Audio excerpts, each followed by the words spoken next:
Merci. Je vais partager mon écran. Ça s'en vient. Voilà. Alors, j'ai un petit problème de son. Moi, je vous entends. J'espère que vous m'entendez aussi. J'imagine que oui. Allons-y. Alors, merci pour l'introduction, Pierre-Luc. Je suis content de te revoir. Les slides sont en anglais. Je vais parler en français, bien sûr. S'il y a des questions dans les deux langues, ça me fait plaisir d'y répondre, soit à mesure ou à la fin. Pierre-Luc, peut-être tu pourrais m'aider à modérer tout ça parce que je n'ai qu'un seul écran. Peut-être je vais le StreamYard de côté. Alors, on va parler de Vault, bien sûr, mais un sujet quand même assez précis qui est peu traité, malgré qu'HashiCorp a fait de grands progrès dans la documentation. Quand j'ai écrit ce bout de programme-là, la documentation était vraiment absente. C'est à peu près le meilleur compliment qu'on pourrait leur faire à ce moment-là. Aujourd'hui, il y a des vidéos, il y a des exemples beaucoup plus détaillés. Alors, on n'ira pas, vu qu'on a seulement 30 minutes, on ne fera pas un deep dive dans le code. C'est un code QR ici qui va apparaître à quelques endroits durant la présentation. Le code est sur GitHub. On va voir comment l'utiliser, mais les détails de comment c'est écrit en Go sont moins nécessaires moins importants, disons, que la philosophie, puis comment approcher et pourquoi on écrirait un plugin dans HashiCorp Vault. Alors, je m'attends à ce que vous ayez une certaine expérience avec Vault. Par exemple, juste le KV Store, c'est suffisant comme expérience. Si vous avez de l'expérience aussi dans l'écriture de politique de sécurité, donc qui a accès à quoi, ça aussi, ça peut être utile. Et les avocats m'ont demandé d'écrire que ces vues-là sont les miennes, ça ne représente pas l'opinion de Google, même si Google est un très bon endroit pour exécuter votre cluster d'HashiCorp Vault. Alors, allons-y. Pourquoi? Donc, on parle de système legacy. Quelqu'un m'a posé la question sur LinkedIn, c'est quoi patrimonial? Mais c'est le terme français pour des systèmes legacy. Alors, des fois, on a un beau projet DevOps, on veut aller de l'avant avec notre migration. On a un système legacy qui, pour toutes sortes de bonnes ou mauvaises raisons, ne veut pas passer au DevOps, pas d'argent, plus de ressources. Peu importe la raison, des fois on est pris et ça nous ralentit. Alors l'idée d'un plugin, ça serait de dire, bon, mais ce système-là, on va l'isoler, on va le découpler, donc la première colonne ici, on va le découpler de notre infrastructure en mettant un plugin devant. Donc on va pouvoir continuer notre migration DevOps ou l'accélérer ou quoi que ce soit. Puis on va faire un plugin qui va s'occuper de ce système patrimonial-là qui, pour toutes sortes de raisons, ne peut pas être migré au DevOps, mais on va mettre un plugin. Comme ça, il va pouvoir participer un peu sans le savoir à l'écosystème Vault qu'on met en place. Alors ça, c'est la première raison pour écrire un plugin.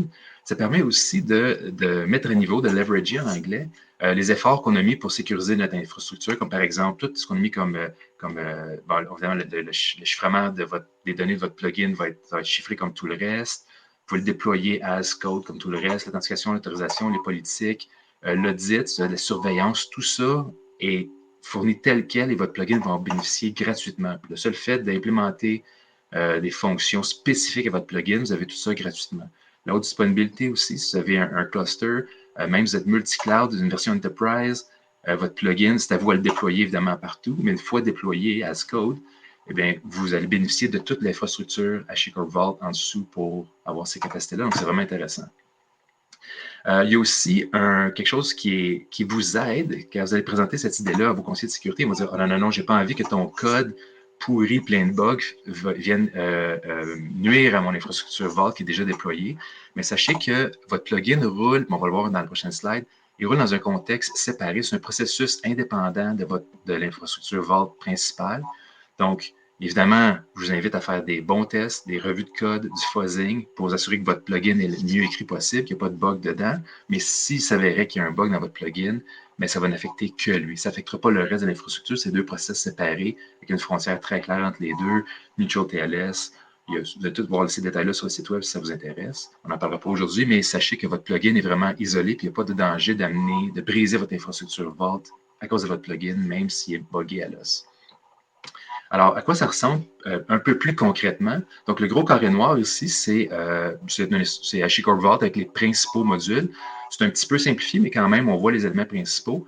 À gauche, en vert, ceux qui ne sont pas colorblind, daltoniens, on a un API call qui rentre, que ce soit Vault Command Line ou une librairie, peu importe d'où ça vient. J'ai un appel qui rentre ou même le UI.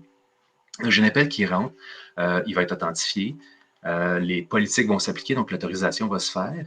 Il y a ce que j'ai appelé le core de Vault qui va appeler votre plugin par RPC. Au préalable, il va loguer la requête dans le module d'audit.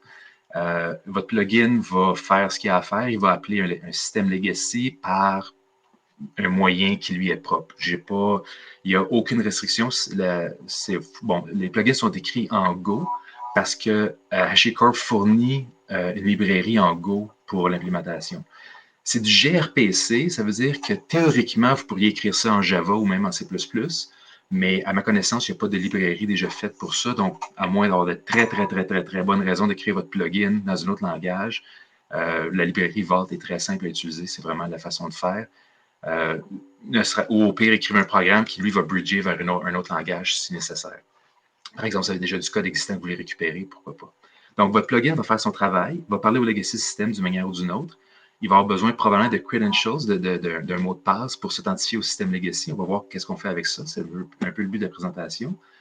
Le plugin va retourner un succès ou une erreur au core. Il va peut-être lire ou écrire dans le storage chiffré en passant par ce qu'on appelle le barrier.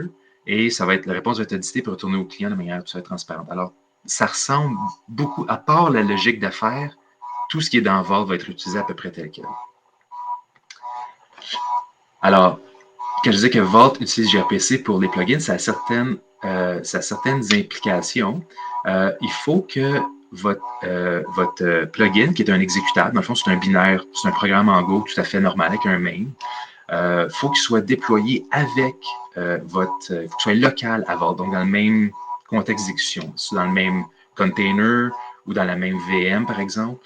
Il peut pas, le gRPC, mais c'est théoriquement possible, il n'y aura pas un appel remote qui est fait à votre plugin, c'est toujours dans un contexte qui est local. Ça veut dire aussi que Vault contrôle le cycle de vie de votre plugin. Vous n'avez pas besoin de le starter dans votre container Docker, par exemple. Il faut qu'il soit présent dans le file system. On va voir comment on l'enregistre tout à l'heure, la prochaine boulette. Mais donc, il faut que ce soit local et Vault va s'occuper de le lancer, de l'arrêter au besoin. Il pourrait même décider, s'il n'y a eu aucun appel à votre plugin depuis, disons, 1 heure, Vault pourrait dire, bon, c'est fini le plugin, je n'ai plus besoin de toi.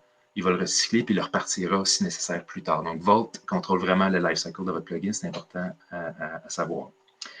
Les plugins maintenant, comment Vault fait pour les lancer? Il faut lui dire à Vault qu'il y a un plugin qui a tel nom, qui est spécifié qui est disponible à tel endroit. Cet endroit-là est spécifié d'avance. Ça ne peut pas être un symlink, c'est un path qui est absolu. Et c'est uniquement dans cet endroit-là que Vault va regarder pour trouver ses plugins. Vous choisissez l'emplacement, mais c'est uniquement là. C'est uniquement dans ce dossier-là que les plugins peuvent s'exécuter. Ça prend des permissions read execute pour le user Vault seulement. Il ne faut pas qu'il y ait d'execute world ou others. C'est des détails, mais il faut quand même le savoir si votre plugin ne démarre pas. Et surtout, ce qui est important, c'est que votre plugin doit avoir forcément, c'est un fichier, donc il y a un hash. Ce hash-là, cette empreinte numérique, est enregistrée dans un catalogue de plugins dans Vault. Comme ça, Vault peut dire, OK, ce plugin-là est vraiment légitime. Ce plugin-là a le droit de lire le stockage qui est associé à ce plugin-là. Donc, c'est vraiment nécessaire. Par exemple, si vous faites un upgrade, vous avez le hash 1111, on va dire. Finalement, il y a un bug ou un nouveau feature que vous ajoutez à votre plugin, pas de problème. Mais le hash, maintenant, c'est 2222. Il va falloir, dans votre déploiement, de prévoir un enregistrement de votre plugin avant l'exécution. L'enregistrement peut être fait plusieurs fois selon votre mécanisme de DevOps, mais c'est aussi répliqué. Donc, si vous le faites une seule fois, c'est pas grave, ça va être répliqué sur toutes les machines, mais il faut vous assurer de synchroniser que le binaire soit présent avant que vous fassiez l'enregistrement. Parce que sinon, l'ancien binaire ne fonctionnera plus. Donc, des petits détails comme ça a l'air niaiseux, mais c'est des choses auxquelles il faut penser. Et c'est un peu, comme je dis, on ne va pas parler du code, je veux plus parler de ce qui est autour du code. Le code, vous allez l'écrire, je vous fais confiance. Alors voilà, c'est gRPC pour les plugins. Legacy System, c'est quoi? Pour s'amuser, j'ai utilisé une machine Enigma. Donc, c'est la machine de chiffrement qui est utilisée par les Allemands dans la Deuxième Guerre mondiale. Pourquoi j'ai choisi ça? C'est que c'est self-contained. Il y a plusieurs exemples de très bons sur Internet, sur GitHub, un peu partout. HashiCorp aussi en fournit quelques-uns, mais sont souvent liés à... il y a plusieurs choses autour, sont très complets, donc il y a une certaine complexité aussi. Machine Enigma, c'est extrêmement simple. Bon, c'est juste 67 bits d'entropie, c'est pas beaucoup, c'est pas sécuritaire du tout, c'est pas ça le but, mais c'est certainement legacy il n'y a aucune dépendance. Donc, on va le faire tout à l'heure ensemble. Make, dev, register, ça marche. Après, il y a 3-4 commandes, vous avez un système complet qui fonctionne avec un plugin. Vous pouvez vous amuser à changer le code, faire des upgrades. Donc, pour vous faire la main, vous donner une idée de comment ça fonctionne, c'est très bien. Alors, ce qui est important de savoir quand on a un système legacy, c'est d'identifier qu'est-ce qu'on a, qu'est-ce qui est secret dans une machine Enigma. Bon, ceux qui ne connaissent pas très bien la machine, ici, j'ai mis keyboard et lights, qui vont être le nom des paramètres qu'on va utiliser tout à l'heure. Donc, le keyboard ici, quand j'appuie sur une lettre, n'importe laquelle, donc j'appuie sur le A, eh bien, ça va faire tourner le visuel qui est ici. En fait, les rotors qui sont à l'extérieur de l'appareil, d'habitude, sont à l'intérieur. Donc, ça va faire tourner les rotors et une lumière va s'allumer, qui est la version chiffrée de cette lettre-là. Alors, si j'appuie sur A, ça va peut-être allumer Z. Si j'appuie encore sur A, ça va peut-être allumer B, parce que les rotors ont changé de position, et chaque lettre va avoir une valeur différente.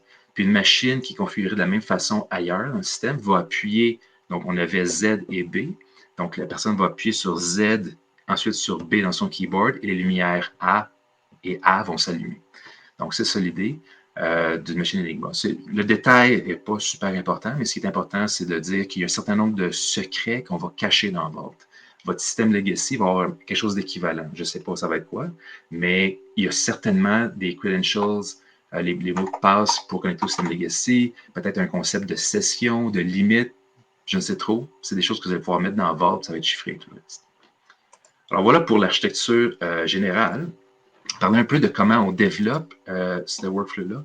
J'ai pas pensé démarrer le timer, je ne sais pas comment ça va dans le temps, mais hier, je l'ai pratiqué 1 ou 2 fois, puis j'arrivais pas mal flush à une demi-heure. Si je dépasse un peu, en tout cas, vous me ferez signe à l'audio parce que je ne vois pas le chat. Alors bon, le build and fix, c'est pas mal semblable. On écrit le code, pas de problème. On part des librairies HashiCorp. On va compiler une version soit debug, soit release. Je suggère évidemment la version debug. Je vais en parler tout de suite parce que je n'ai pas de slide là-dessus. Comme c'est Vault qui contrôle le life cycle de votre plugin, vous devez absolument, si vous voulez rentrer en debug dans votre plugin, c'est possible, mais vous devez faire une première requête. Vault va charger votre plugin. Ensuite, vous attachez le debugger au process. Donc, c'est la façon de rentrer en debug dans votre plugin. Quand votre plugin est compilé en debug ou en release, il faut l'enregistrer. C'est là où on va dire, bon, ben, le nom du fichier, c'est ça, et le hash, c'est ça, il est à tel endroit. Donc, tout ça doit marcher ensemble pour que votre plugin soit chargé. Vous allez faire des tests. J'ai des tests unitaires dans mon projet GitHub. J'utilise SHUnit. On va voir comment on l'installe dans une slide ou deux. Je pense que c'est la prochaine. Alors, votre plugin, il y a 2 choses à faire. Dans le code, là, quand vous allez écrire le code, il y a 2 choses à faire. Un, c'est d'écrire ce que votre plugin fait. Un peu comme un Swagger file, définir votre API, sauf que c'est fait avec un appel RPC que Vault va faire à votre plugin. Vous allez dire, bon, ben voici, je supporte tel ou tel path avec list, avec read, avec put. Tout ce que votre plugin fait, vous allez le décrire. Et pour chacune des opérations que vous faites, vous allez donner un pointeur de fonction. Donc, c'est la fonction qui va s'occuper de cette opération-là. Vous pouvez avoir plusieurs points d'entrée qui vont dans la même fonction. Ça, vous êtes libre de le faire. Donc, vous allez décrire votre plugin avec des pointeurs de fonction, puis évidemment, Vault va appeler ces fonctions-là, vous devrez les implémenter. Il ne reste que ça à faire. Tout le reste, le formatage, vous n'avez pas à vous en occuper, Vault s'en occupe pour vous. Alors, pour éviter de regarder des tas de commandes qui sont un peu difficiles à mémoriser, j'ai créé tout simplement un makefile. Je me disais, bon, je prends quelle idée je prends. Donc, avec un makefile, on ne se trompe pas. Tout le monde peut faire ça au command line sur Linux, ça fonctionne très bien. Vous allez voir dans le makefile, il y a 1, 2, maximum 3 commandes derrière chacun de ces mots-clés-là, ces targets-là. Alors, ce ne sera pas difficile à adapter à votre environnement de développement. Je vous suggère même si c'est possible de recycler et de lancer un nouveau Vault à chaque fois, comme une difficulté du développement de plugin, c'est l'upgrade. Ça a l'air niaiseux, mais c'est quand même très présent. Je vous conseille d'avoir un Vault dev qui roule tout le temps puis de toujours réutiliser le même. Comme ça, vous allez vivre qu'est-ce que ça veut dire l'upgrade au quotidien. Si vous recyclez toujours un Vault flambant neuf, vous perdez une grande partie. Vous achetez des problèmes pour plus tard. Alors, configure, c'est pour installer SHUnit si vous voulez rouler les tests unitaires, ce n'est pas obligatoire. Make dev, ça va partir un Vault serveur Vault en mode dev avec le chemin pour le plugin déjà dans le command line. Donc, c'est pas très compliqué, mais c'est plus facile à écrire. Debug, ça compile une version de debug. Register va l'enregistrer. Test, ça va les tests unitaires. Enable, ça va activer le plugin de la même façon que vous allez activer n'importe quel autre plugin, dans le fond. D'ailleurs, les backends, KV Store, PKI, SSH, nommez-les tous, ce sont tous des plugins. Ils ont toutes la même architecture qu'un plugin custom. C'est exactement le même code. Vous pouvez même sortir un plugin de Vault, le KV Store, puis faire votre propre version pour remplacer la version originale. C'est un concept trop avancé pour la présentation d'aujourd'hui, mais c'est quand même possible. C'est exactement le même framework. À la différence que les plugins maison roulent out of process et les plugins Vault sont built-in dans le binaire Vault. Alors, comme on fait Vault Secrets Enable KV, on va faire Vault Secret Enable avec le nom de notre plugin qui a été enregistré dans le catalogue. Make clean, ça efface tous vos dégâts, ça repart à zéro. Alors, votre API, comment le designer, en fait, il faut voir ça comme un API REST. Et ça a l'air niaiseux, ce n'est pas un cours de développement que je vous donne, mais ces choses-là sont très, très, très importantes surtout pour définir les politiques dans le futur, puis de s'assurer que votre plugin peut évoluer. Alors, vous allez définir certains objets. Dans mon cas, il va y avoir des modèles et des instances, les opérations qu'on va faire sur ces objets-là et comment je vais structurer les données à l'intérieur de Vault. Allons tout de suite à la prochaine slide pour voir ça. Donc, ce que Vault vous donne pour votre plugin, c'est un stockage interne qui ressemble au KV Store. En fait, c'est un Key Value Store qui est moins fonctionnel que le KV Store V2, par exemple, qui est à faire à l'extérieur, mais c'est quand même du stockage. Donc, vous allez avoir Key Value. La valeur, ça peut être des données structurées, mais c'est à vous à penser à comment vous allez structurer ça dans le stockage interne. Ça ressemble beaucoup au KV Store. Dans le slash, par exemple, moi j'ai slash modèle, configuration. J'oublie, je n'ai pas par cœur comment j'ai configuré ça, mais vous allez devoir définir votre modèle. Il n'y a pas de fonction de recherche non plus. Fait que si vous faites des lookups, il faut y penser dans votre stockage, parce que Vault ne va pas vous aider à retrouver votre stockage vos objets dans son stockage. Donc, c'est pour ça qu'on passe souvent, dans les plugins de Vault, on passe ID égale, c'est parce que c'est utilisé probablement dans le chemin du plugin à l'interne. Dans le stockage interne, il n'y a pas de policies. Votre plugin a le droit de tout lire et tout écrire, mais les autres plugins ne peuvent pas aller fouiller là-dedans. C'est pour ça qu'il y a un enregistrement avec le hash. Donc, chacun ne voit que son stockage. Et vous n'avez pas besoin de vous casser la tête non plus si, par exemple, vous montez votre plugin à deux endroits. Mettons, j'aurais Enigma puis j'aurais Coucou. Je pourrais le monter deux fois, il n'y a pas de problème. Vault s'occupe de tout découper ça. Je n'ai pas besoin de gérer ça. Vous écrivez votre plugin comme s'il était seul au monde, une seule instance sur un seul nœud, puis Vault s'occupe de multiplier le tout. Et le stockage qu'on vous donne, vous le voyez déchiffré, parce qu'il est comme de l'autre côté du fameux barrier qu'on montrait tout à l'heure. Donc, vous écrivez, vous pouvez lire sans contrainte, sachant que Vault s'occupe du chiffrement. Il faut faire attention aussi pour les opérations de delete.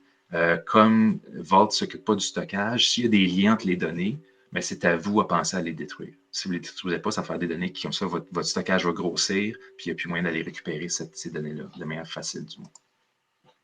Alors, ici, ça ressemble un peu à ça. Je vais aller rapidement là-dessus. Je pense que le temps, on commence à chauffer un peu si on va faire une petite démo.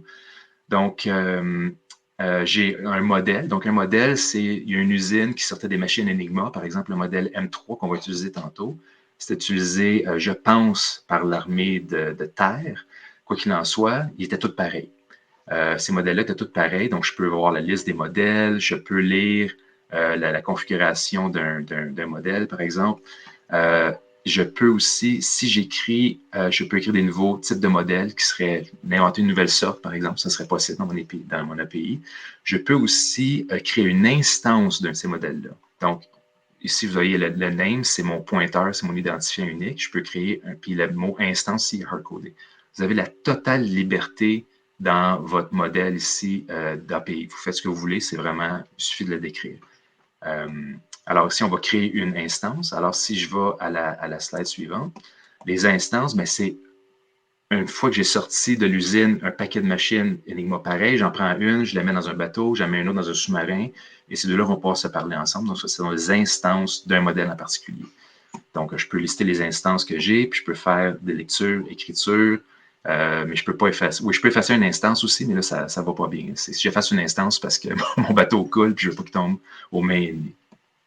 Alors, ces chemins-là, pourquoi je porte une attention là-dessus, encore une fois, c'est que ça va être important, si je vais reculer d'une slide, pardon, j'aurais dû la dire tout à l'heure, c'est qu'on pourrait dire, par exemple, que créer ici, write model, mais créer un nouveau modèle d'Enigma, c'est une opération à haut privilège, par exemple. Alors que créer une instance, peut-être créer une instance aussi, ça serait une opération à haut privilège, mais si je viens ici, d'utiliser une instance, donc write sur une instance, taper sur le clavier, ben ça, c'est une opération à de moindres privilèges. Alors, quand vous allez penser à votre API, pensez à comment il va être utilisé. Et ça a l'air niaiseux, mais passer du temps, moi, quand j'ai écrit mon plugin, j'ai dû recommencer à cause que je n'avais pas fait cette étape-là correctement. Bon, c'est un petit plugin de rien du tout, mais quand même. Il y a Pierre-Luc, peux-tu me dire le temps qu'il nous reste à l'audio? Je n'arrive pas à retrouver ma fenêtre de... Non, ok, c'est pas plus grave que ça. J'espère que vous êtes là et que je ne parle pas dans l'heure depuis tout à l'heure. Juste voir que je suis bien seté. OK. OK.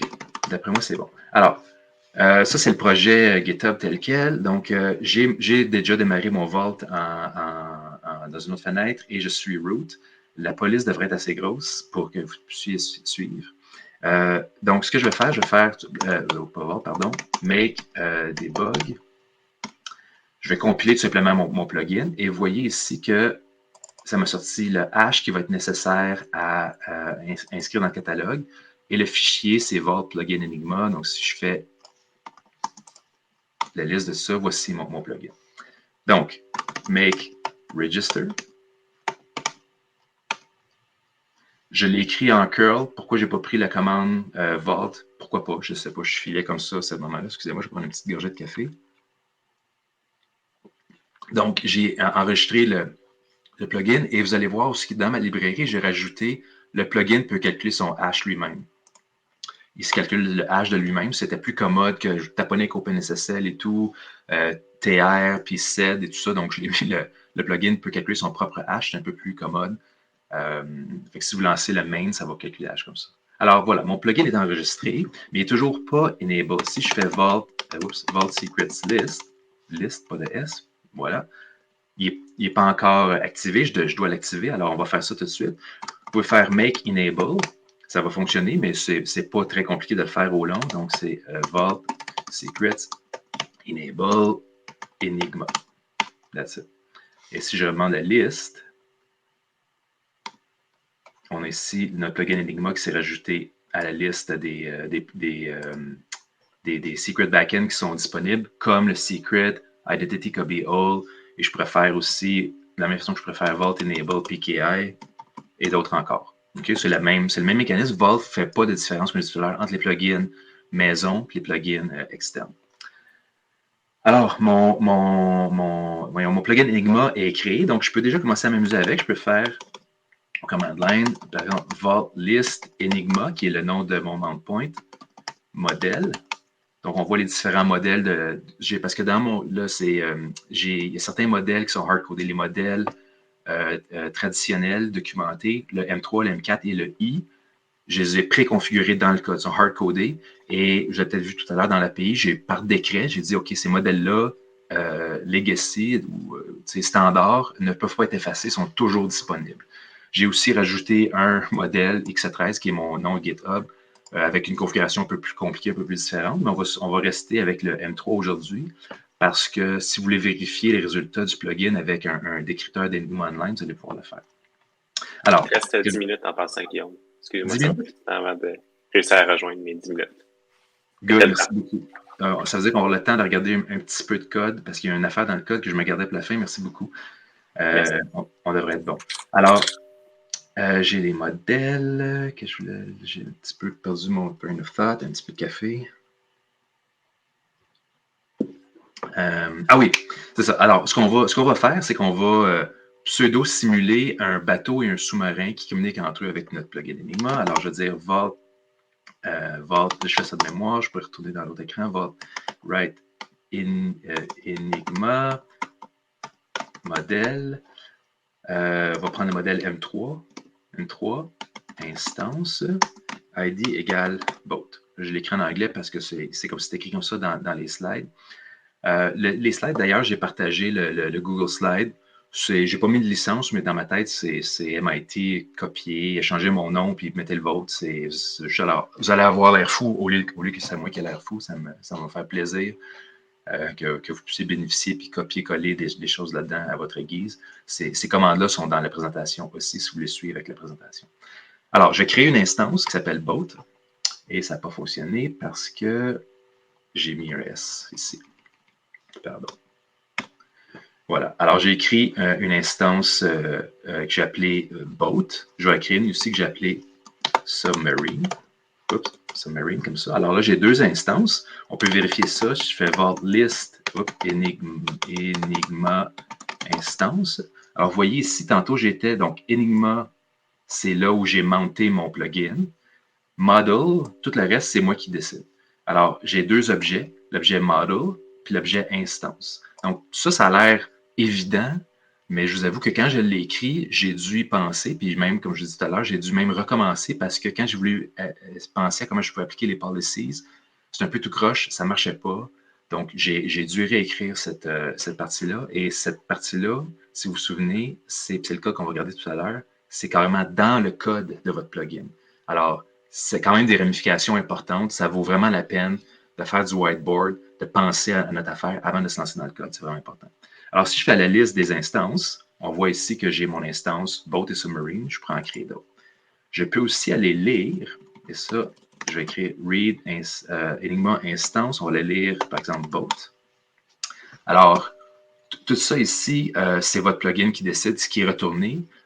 C'est un objet que Vault, comme une structure de données que Vault vous donne, elle est vide. Vous mettez ce que vous voulez là-dedans et Vault va l'afficher. Il va l'afficher aussi. Vault va s'occuper, par exemple, si vous voulez l'avoir en JSON, c'est Vault qui s'occupe de ça, c'est pas votre problème. Vault s'occupe de tout. Alors, j'ai ici mon instance Boat qui s'appelle Boat. Le modèle, c'est un M3. Step 0. Step 0, ça veut dire qu'il y a eu 0 touche. On a encodé aucune lettre encore. C'est important que ce chiffre-là marche. Si je demande la même question pour le submarine, ça va être 0 aussi. Parce que quand on parle de crypto symétrique, c'est un très, très bel exemple. Il faut que les deux soient à la même place pour que l'un puisse déchiffrer ce que l'autre a envoyé. D'ailleurs, si vous avez vu le film Imitation Game, une des faiblesses qui a permis de craquer l'Enigma, c'est que ils devaient synchroniser. Et souvent, les opérateurs utilisaient le nom de leur blonde ou de leur chien ou de leur mère, tout ça. Et comme chaque opérateur en fait, il y était deux personnes. La personne qui faisait le télégramme à côté avec les lettres chiffrées, il y avait comme un pattern, tu sais, la vitesse qui tapait sur le télégramme. Il pouvait savoir, OK, c'est telle personne. Donc, les espions connaissaient le nom du chien, puis de la femme, puis de la mère de chacun des opérateurs. Ils donnaient ça aux bombes à Bletchley Park. Puis ça aidait au chiffrement. Alors, voici le nombre de steps. Ce qui est important à remarquer aussi ici, c'est que je n'affiche pas l'état interne des retards, des plugboards et des autres détails là, qui sont pas nécessaires de savoir. Il y a plusieurs paramètres dans une machine Enigma que je n'affiche pas, même s'ils sont dans mon stockage. Alors, ce que vous stockez, puis ce que vous montrez, c'est deux choses. Il y a vraiment une partie privée qui reste dans Vault et une partie que vous pouvez sortir ou mesurer ou calculer ou peu importe. Là. Donc, ça, c'est important de faire la distinction entre les deux. Évidemment, y penser d'avance, c'est une bonne chose aussi.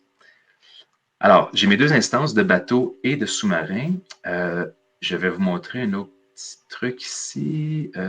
Pour le faire pareil comme dans je vais faire ça comme ça pour être pareil comme les slides. Donc, on réécrit encore Enigma instance, parce que là, je n'opère plus sur un modèle dans l'usine. Je suis sur un bateau, puis je veux envoyer un message à mon ami sous-marin. Alors, l'instance boat et sur le keyboard, je vais écrire hello, point d'exclamation. Plusieurs choses qui vont se passer ici. Avant que j'appuie sur Enter, le mot ici, keyboard, c'est moi qui l'ai choisi. Ce n'est pas un mot qu'on voit souvent, même on ne le voit jamais dans les paramètres Vault. Souvent, ça va être input, ID, role. Mais vous nommez le paramètre avec ce qui va faire du sens pour votre plugin. C'est free for all, vous faites ce que vous voulez, il n'y a aucun problème. Peu importe les paramètres qui sont écrits, si je m'écris ici, ceux qui me connaissent, coucou égale banane, c'est un exemple que je prends souvent. Vault va donner coucou égale banane à votre plugin, puis vous allez le débrouiller avec ça. Vault, à la limite, il s'en fout, il ne fait que passer l'information. L'autre chose que je voulais vous montrer, j'appuie sur Enter. J'ai mis ici un point d'exclamation par exprès. Les machines Enigma, il n'y avait pas d'émoticône, pas de point d'exclamation, c'était juste des lettres. Il n'y a même pas de chiffre d'ailleurs. Il fallait écrire 1, 2, 3 ou 4. C'était juste des lettres. Donc, Vault, le plugin, je devrais dire, pardon, mon plugin, quand on a vu le point d'exclamation, il dit oups, ça, je ne peux pas chiffrer ou déchiffrer ça, ça n'existe pas conceptuellement dans mon plugin. Alors, il envoie un warning ici. Le warning est retourné par le plugin, pas par Vault, mais il y a une mécanique qui est déjà tout prévue, donc on sépare les deux. Okay? On a ici le warning et le plugin a décidé que même s'il y a un avertissement, bon, ben, ton hello, je l'ai quand même chiffré MFNCZ. Donc, j'ai rentré au keyboard hello, le point d'exclamation a été retiré, et les lights, les lumières qui sont allumées, c'est dans l'ordre MFNCZ. Encore une fois, ici, comme dans la réponse, comme dans la requête, la réponse, je mets ce que je veux. Là, j'ai un seul niveau, c'est plutôt simple, mais ça répète un document JSON extrêmement complexe si nécessaire. C'est vraiment, faites ce que vous voulez. Si ça se représente en JSON, ça marche, il n'y a aucun problème. Alors, j'ai écrit mon hello. On va aller voir rapidement. Si je vais lire mon instance de Vault, on voit que mon nombre de steps a augmenté. Donc, ça, c'est stocké dans Vault. Si je stoppais mon Vault et je le redémarrais, j'aurais gardé ces valeurs-là. C'est vraiment un stockage permanent, répliqué, alouette. Ça, tout est là. Bon, maintenant que j'ai ça, on a dit que c'était un chiffrement symétrique. Alors, je peux tout simplement écrire MFNCZ. Oups, c'est Z, il ne faut pas se tromper. Voyons, clavier, voici. Et je vais l'écrire, pas sur le boat, mais dans le submarine. Alors, le submarine qui a reçu ça par les ondes radio va taper sur son clavier MFNCZ pour récupérer le fameux hello sur ses lumières. Donc, voilà, c'est un petit round trip de Enigma. Je vais aller voir. On va regarder rapidement. Path. J'espère que c'est le bon. Oui, c'est le bon fichier. Alors, j'ai appelé le Benigma, parce qu'il y a plusieurs machines Enigma sur GitHub, évidemment. Donc, ça, c'est le back-end Enigma. C'est pour ça que j'ai appelé le projet comme ça. Il y a ici, c'est ce que HashiCorp vous donne pour écrire. C'est ce que HashiCorp utilise carrément. Il n'y a même pas de. Ils ne font pas un cadeau. C'est exactement le même code que HashiCorp utilise. Là, j'ai testé. Quand j'ai écrit le code, c'était 1.8, je pense. Je l'ai recompilé avec 1.11. L'interface est stable. Et comme c'est ce que Vault utilise aussi, j'imagine que ça va rester stable pour un sacré bout de temps. Alors, quand je dis que j'ai deux choses à faire, la première chose de décrire votre plugin, c'est ça. Vous allez dire, OK, j'ai un pattern ici, qui est un regular expression, et j'ai une opération, où est-elle, de liste, ici. J'ai une opération de liste, et je vais associer ça à list instance. Ça, c'est ma fonction. J'ai aussi un petit summary ici, qui liste des available Enigma machine, avec un help si je veux. Donc, je vais définir comme ça, avec du code. Là, mon annotation est un peu bizarre sur ce terminal-là.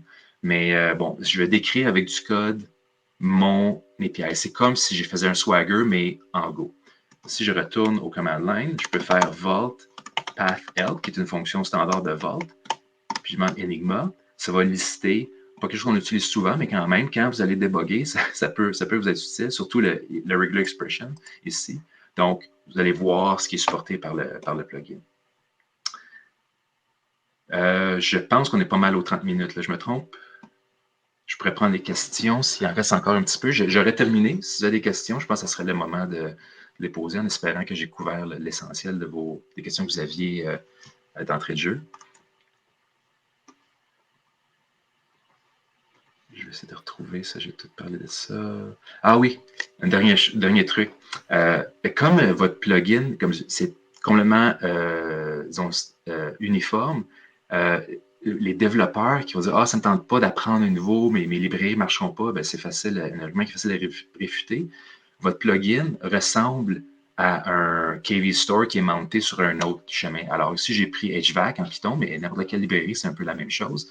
Alors, vous faites comme si vous étiez en train d'écrire sur un KV Store version 1, important, et vous dites, bon, mais mon mount point, c'est Enigma. C'est pas Secret, c'est pas KV, c'est Enigma ou peu importe le nom que vous aurez donné à votre plugin.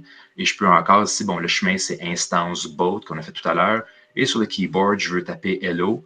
Et quand je vais faire ici print data light, ça va être MNFCZ qui va apparaître. Donc, c'est le même pour vos développeurs aussi qui vont utiliser votre plugin. Le chemin est quand même très facile et très standard à utiliser. Voilà, c'est vraiment terminé. Je laisse le lien sur GitHub si vous voulez prendre en photo. Il est écrit aussi au bas de l'écran.